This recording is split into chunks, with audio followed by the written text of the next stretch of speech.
Hello everyone, how are you doing? This is MD Tech here with another quick tutorial. In today's tutorial, I'm going to show you guys how to find the location of your saved sticky notes on your Windows 10 computer.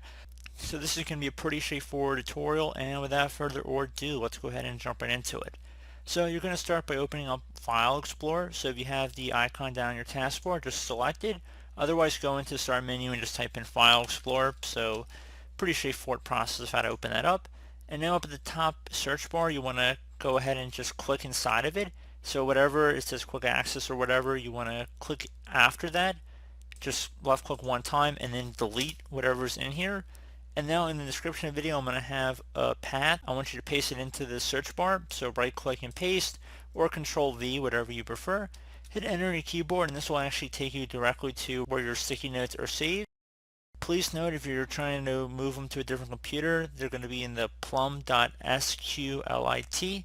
So that's going to be what they're going to be saved as here. So if for some reason you wanted to extract the file, you could use something like a SQL Lite Database, but I believe that's a little bit beyond the scope of this tutorial, just assuming that the sticky note app within Windows is working fine.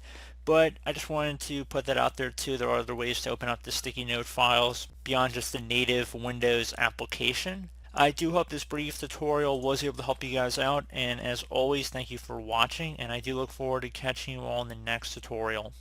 Goodbye.